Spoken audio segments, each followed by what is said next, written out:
ታሪኩ የሚጀምረው የሁለተኛው ዓለም ጦርነት ካለቀ በኋላ ሲሆን ሁለት የቻይና ወታደሮች የወታደር አውሮፕላንን በመጠቀም ወደ ሀገራቸው ይጓዛሉ።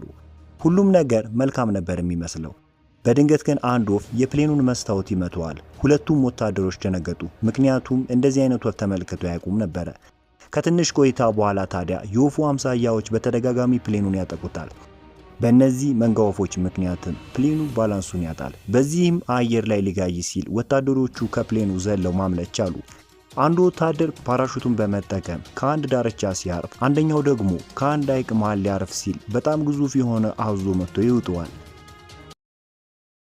ይህንን እውነት ከርቀት የተመለከተው ጓደኛውም ወደ ጫካው በመሮጥ ሕይወቱን ያተርፋል። ከቆይታ በኋላ የመንገደኞች ፕሌን ወደ ዳርቻው ሲጓዝ ያስመለከተናል። በውስጡ ሊን የተባለ ወጣት በጣም ተጨንቆ ነበረ፣ ምክንያቱም ሴት ልጁ በድብቅ ቻንግ ከተባለ ወጣት ጋር ግንኙነት ጀምራ ነበረ። ሌላኛው ጋንግ የተባለው ሰው ደግሞ ከሚስቱ ጂንግ ጋር እየተጓዘ ሲሆን ነፍሰ ጡርም ነበረች። ጃንግ ስም ባለማውጣቱ በጣም ተጨንቆ ነበረ። ሊንም ሌኒ በማረፊያ ክፍል ውስጥ ለረጅም ጊዜ በመቆየቷ ወደ እርሷ ጋር ይሄዳል። በመንገድ ላይ ሳለ ግን ጋንግ አስቁሞት ስለ ልጃቸው ስም ይጠይቀዋል። ሆኖም ሊን መጥፎ ስሜት እየተሰማው ስለነበር ጥሏቸው ይሄዳል። በዛን ቅጽበት ሌኒ ከወንድ ጓደኛዋ ጋር ስትመለስ ተመለከታት። በጣም መጥፎ ስሜት ውስጥ ገብቶ ነበረ። በመቀጠልም ሌኒን ከወጣቱ ጋር ስላላት ግንኙነት ይጠይቃታል። እየተጨቃጨቁ በነበረበት ወቅት ግን አውሮፕላኑ መንቀጥቀጥ ይጀምራል። ሁሉም በተደናገጡበት ወቅት አስተናጋጇ ፍርሃት እንዳይሰማቸው አረጋጋቻቸውና ሁሉም ኦክሲጅን እንዲያደርጉ ጠየቀቻቸው። ፓይለቱም ፕሌኑን ወደ መሬት ካወረደው በኋላ ፕሌኑ ይረጋጋል። ሁሉም የእረፍት ስሜት ተሰማቸው። በድንገት ግን ወደ አደገኛ ስፍራ ዳግም ይገባል። በአሁኑ ግን አደጋው የከፋ ነበረ። ትልቁ አካሉ ከአውሮፕላኑ ላይ ተነጥሎ ይወድቃል። አማራጭ ስላልነበራቸውም ፓይሎቶቹ ቅርብ ወዳለ ሐይቅ ፕሌኑን ያሳርፉታል። እስከሆነ ጊዜ ድረስ ከአደጋ ያመለጡ መስሏቸው ነበረ። እንዳለመታደል ሆኖ ግን ፕሌኑ ከትልቅ አለት ጋር ይጋጫል። በዚህም ሁለቱ ፓይለቶች ይሞታሉ። ግማሹ የፕሌኑ አካልም ወደ አንድ ዳርቻ ያርፋል። በአደጋው በርካታ መንገደኞች ይሞታሉ። ጥቂቶች ደግሞ በከፍተኛ ተጎድተው ነበረ። ሊንና ሴት ልጁ ሌኒ ከአደጋው መትረፍ ችሎ ነበረ። ከቆይታ በኋላም ቻንግ ከአደጋው ተርፎ ሊኒን ያፈላልጋታል። ሌኒ ቻንግን ስትመለከተው የተለየ ደስታ ነበር የተሰማት። አባቷ ሊን ግን ወደ እርሷ ጋር በመጠጋት ከቻንግ ጋር እንዳታወራ ከለከላት። ሌኒም ተበሳጭታ ከሁለቱም በመነጠል ትሄዳለች። ከደቂቃ በኋላም በጣም ቪዲዮ መቅዳት የምትወደው ሴትን ያስመለከተናል። ቻንግም የቁጥጥር ማዕከል ሰራተኞችን ለማግኘት ሲሞክር ነበረ፣ ግን ኔትወርኩ አልሰራለም አለው። በዚህም ሁኔታው እጅግ የከፋ እንደሆነ ይረዳሉ።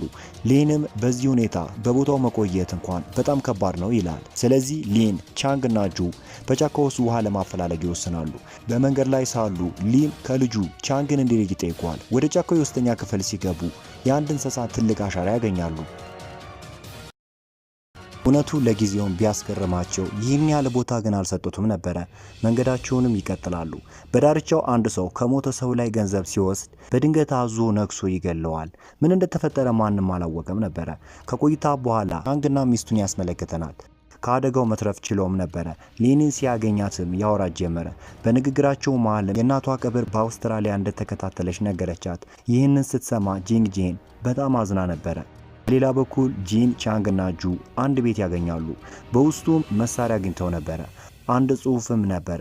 ዲያሪውም የተጻፈው በፊልሙ መጀመሪያ በተመለከትናቸው ሰዎች ሲሆን ሊን ዲያሪውን እያነበበ አንድ መጥፎ እውነታን ያውቃል። ይህ ግዙፍ አዞ ወደ ቦታው የመጡትን ሰዎች ያለ ምህረት ይገላል ይል ነበረ። ይህንን ሲያውቁም ደነገጡ፣ ምክንያቱም በዳርቻው ያሉ ሰዎች አደጋ ውስጥ ናቸው። ጊዜ ሳያባክኑም ሊን፣ ቻንግ እና ዙ ወደ ዳርቻው ይሄዳሉ። በዳርቻው አስተናጋጇ አንድ ለተጎዳ ሰው ውሃ ልትሰጥ ነበረ። በድንገት ግን ካው የውሃውን ጠርሙስ ይነቃታል። ቻንግም ይህንን ሲመለከት ወደ ካው ጋር ይሄዳል። በዚህም ቻንግና ካው ግጭት ይፈጥራሉ። በግጭቱ ወቅት ታዲያ ሌላ ተጓዥ ወደ ውሃ ውስጥ ይገባል። በዛም አዞ ያለ ምህረት ይገለዋል። አዞ ወደ ዳርቻ በመሄድም ሌሎችንም ለማጥቃት ሙከራ ያደርጋል። በዚህ አስፈሪ ሁነት ውስጥ በርካቶች ደነገጡ። ሁሉም ለህይወቱ ይሮጥ ጀመር። ሊን፣ ቻንግ እና ዙ ወደ ዳርቻው ሲደርሱ ማንም በቦታው የለም ነበረ። ዙና ቻንግ አዞ ሁሉንም ገሏቸዋል ብለው አሰቡ። ሊን የግራ አሻራውን ሲያይ አንድ ነገርን ተረዳ። በዳርቻ ያለው አዞ ጫካ ውስጥ እንዳለው አዞ ትልቅ እንዳልሆነ ነበረ። ተጓዦችም ወደ ጫካው እንደገቡ አውቋል። ስለዚህ ቻንግ፣ ሊንና ዙ ዳግም ሰዎችን ለማፈላለግ ወደ ጫካው መጓዝ ጀመሩ። በተመሳሳይ ሰዓትም ሊኒም ወደ ጫካው እየሮጠች ነበረ። እያመለጡ በነበረበት ወቅትም በድንገት አስተናጋጇ ትወድቃለች። ካው እንዲያግዛት ደጋግማ ብትጠይቀውም ሆኖም ግን ሳያዳምጣት ይሄዳል። ከጊዜያት በኋላ ግን አዞ ወደ እርሷ በመጠጋት ያለ ርኅራኄ ይገላታል። ሁሉም ሰዎች ተደናግጠው ነበረ። እየሮጡ በነበረበት ወቅትም አንድ ውሃ ካለበት ስፍራ ይደርሳሉ። የውሃ ጥምም ስለነበረባቸው ሰፍ ብለው ነበር ውሃውን ሲጠጡ የነበረው። በድንገት ግን ቻንግ የእግር ድምፅ ስለሰማ ጸጥ እንዲሉ ሁሉንም ይጠይቃቸዋል። ሆኖም ግን ሊን፣ ቻንግ እና ዙ ነበሩ። ሲመለከቷቸውም ሁሉም የእረፍት ስሜት ተሰማቸው። ሊን ግን ወዲያውኑ ሁሉንም ማስጠነቀቃቸው፣ ምክንያቱም በቅርበት ግዙፍ አዞ እንዳለ ተረድቶ ነበረ። ከቆይታ በኋላ ግን የተጎዳ ተጓዥ ተቀምጦ ተመለከቱ። ከጀርባውም ያ ግዙፍ አዞ ነበረ። ደሙም ሸቶ ስለነበር ያለ ምህረትም ያንን ወጣት ይውጠዋል። በመደንገጥም ሰዎቹ በየአቅጣጫው ይሮጣሉ። በፍርሃታቸውም የተነሳ ወደ ውስጠኛው የጫካ ክፍል ገብተው ነበረ። በዚህ ጊዜ ሊኒ አንድ እቅድ ታወጣለች። የስልካቸውን ኮምፓስ በመጠቀም ዛፎች የሚያድጉበትን አቅጣጫ ተከትለው ከቦታው መውጣት እንደሚችሉ ነገረቻቸው። ሊን ግን በእሷ ሀሳብ አልተስማማ። ሊን በብዛት የእሷ ሀሳብን ብቻ እንዲያደምጡት ነው የሚፈልገው። ቡድኑ በመቀጠልም የወታደሮቹ መኖሪያ ጋር ይደርሳል። ሊን የተጎዳ ሲሆን እጁ በከፍተኛ ሁኔታ ይቆስል ነበረ። ሊንም ጥይቱን ይዛለት ትመጣለች። ስለት በመጠቀምም ባዶን ነገር ካወጣ በኋላ ከዛም ጥይቱን በመጠቀም ቁስሉን ያቃጥለዋል። በዚህም ኢንፌክሽኑ ቁስሉ ላይ እንዳይሰራ አደረገው። እየመሸ ባለበት ወቅት የቀረውን ምግብ ይመገቡ ነበረ። በመሃልም ሊን ልጁን ዳግም ያጨሰች መሆኑን ይጠይቃታል። ይህ ጥያቄ ግን ሊንን አበሳጭቷት ነበረ። ከቦታውም ያለማመንታት ትሄዳለች። ከእናቷ ጋር ያሳለፈችውን ነገር ታስታውስ ነበረ።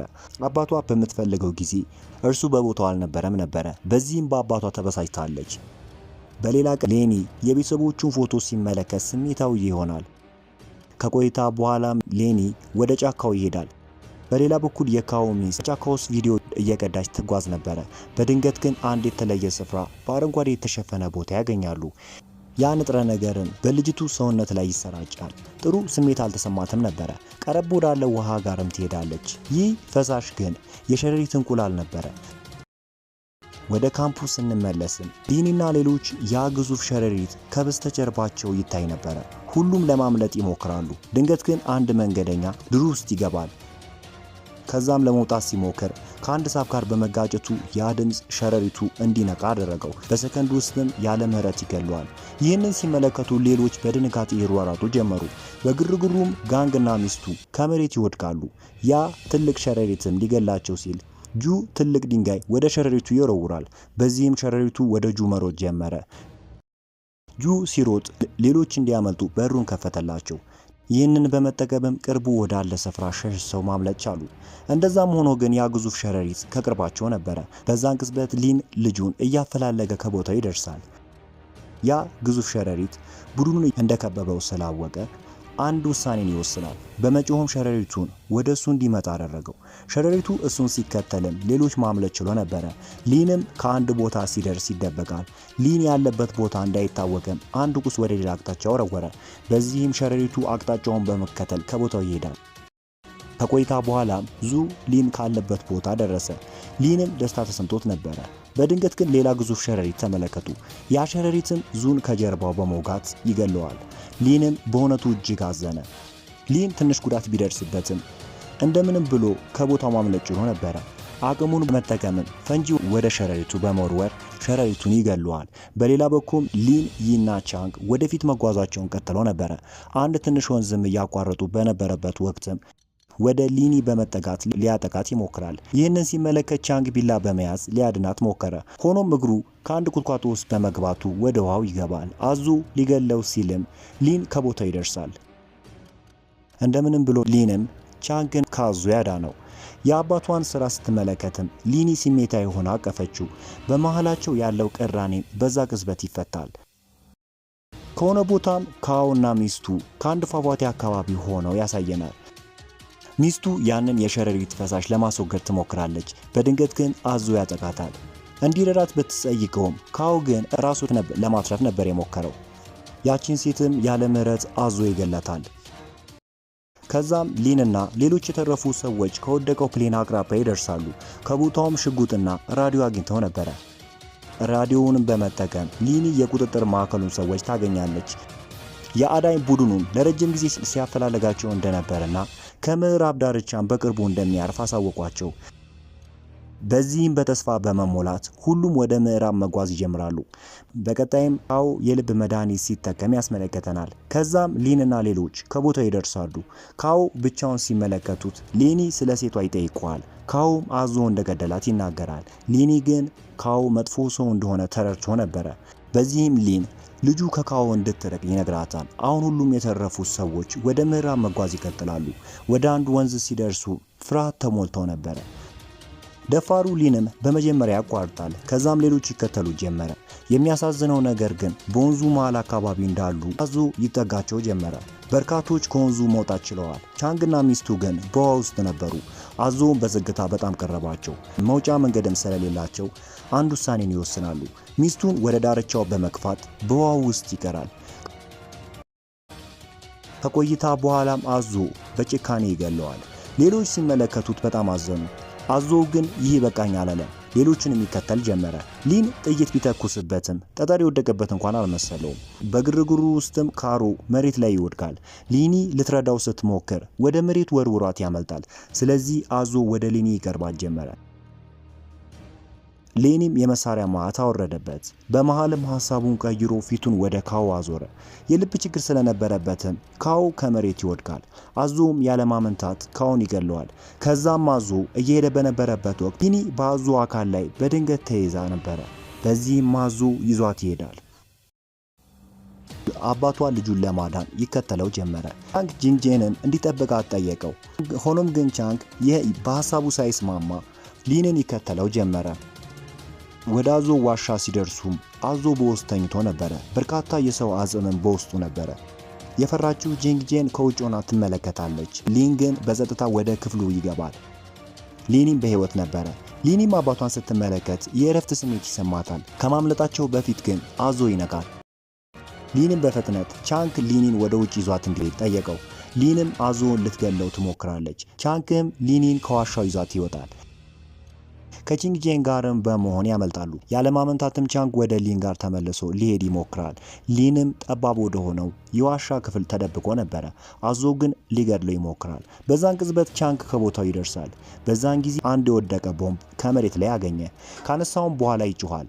አዞ ሲከተለውም በአፉ ቦምቡን ወደ አዞ አፍ ይከተዋል። ከፍተኛ ፍንዳታም ተከስቶ ነበረ። አዞም ላይመለስ በዛ ቅጽበት ይሞታል።